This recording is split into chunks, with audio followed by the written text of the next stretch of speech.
Today we reflect on a passage from the Philokalia, Volume 2, titled The Most Profitable Narrative of Abba Philemon.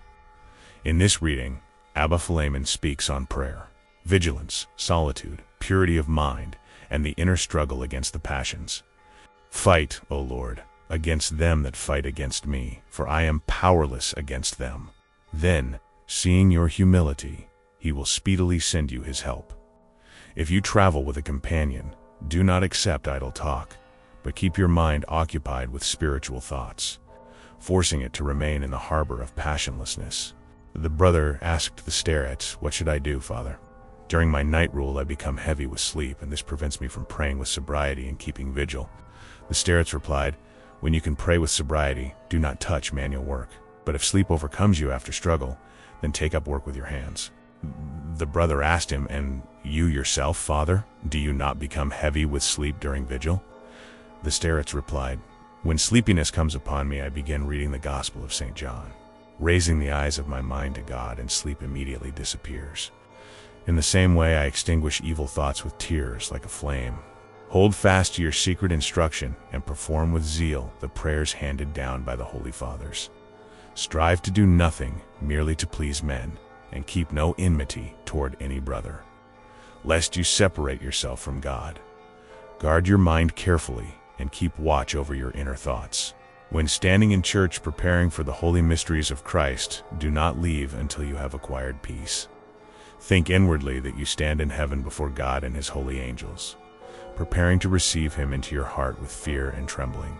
The starets said, "During temptations, I always placed my trust in God, to whom I had made vows of renunciation, and he quickly freed me from every affliction. So now I no longer think of providing for myself, but trust that he takes care of me in all things. Only one thing do I practice continually to bring God to my side: constant prayer. And the greater the tribulations and afflictions, the greater the crowns prepared for the sufferer.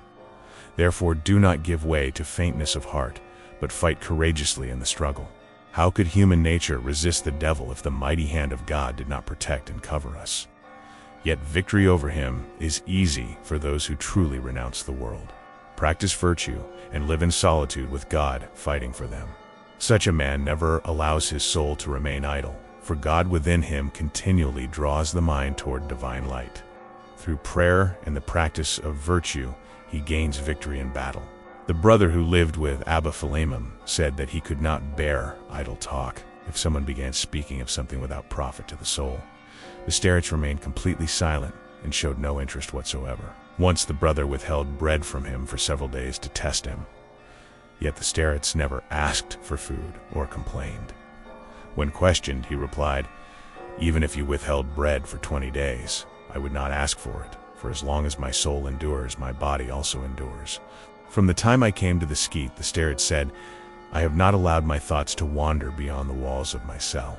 I accepted no thought except the fear of God, future judgment, eternal fire, and the blessings prepared for the righteous." He said that when the soul relaxes its vigilance, darkness enters it. Therefore, one must pray without ceasing, lest any thought separate us from God and draw the mind toward earthly things. Only a pure heart, becoming the dwelling place of the Holy Spirit, can behold within itself the true God as in a mirror. Hearing these things and seeing his life, the brother understood that the passions of the flesh had ceased to operate in him. When the brother asked how he too could acquire such purity of mind, Abba Philemon replied, "Go and labor. Spiritual blessings worthy of God cannot be attained without toil, mourning, prayer, vigilance, and the renunciation of self-will.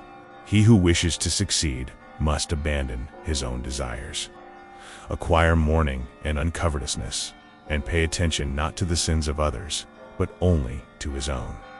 Such a soul becomes dead to the world, and the passions lose their power over it. A man who abides in silence preserves the image of God within himself, and receives the grace of the Holy Spirit, becomes the house of God instead of the dwelling place of demons. But he in whom there is no mourning, no remembrance of judgment, no ceaseless prayer, and no fear of God, still remains in friendship with the world and cannot keep his mind pure in prayer." For only righteousness and fear of God purify the soul from passions and lead the mind into contemplation of God. Blessed are the pure in heart, for they shall see God. So let us strive with all our strength after virtue and spiritual labor, which lead the mind toward purity and divine contemplation. For through this, the soul becomes illumined with heavenly light. When a man achieves rest from warfare and is granted spiritual gifts, he becomes filled with divine light and can no longer be turned away from contemplation of spiritual things. A man who longs to draw near to God must have a pure heart and clean lips, so that with clean words he may glorify God worthily, while his soul cleaves to him without ceasing. And what love can be stronger than the love which God pours into the purified soul? Such a soul cries out from the depths of the heart, "I am sick of love." Beyond all speech is the beauty of divine light. Compared with it, the brightness of the sun and moon are as darkness before midday. Thus spoke the Holy Fathers who knew these mysteries through experience. Though Abba Philemon had long been ordained a priest, he avoided serving at the divine mysteries whenever possible out of profound humility and fear of God. He said that at the moment of Holy Communion the Church is filled with holy angels, and the Lord himself mystically transforms the bread and wine into his body and blood. Therefore, he said, we should approach the holy mysteries only in purity, fear, and trembling, preparing ourselves through prayer, psalmody, confession, and silence. When forced to sell his handiwork, the starets avoided all idle speech, bargaining, and unnecessary words. He stood silent, pretending to be witless, and accepted whatever people chose to give him. Thank you for listening. If this passage from the Philokalia gave you something to reflect on, feel free to share your thoughts in the comments. And if you enjoy readings and texts like these, I invite you to join this growing community. Until next time.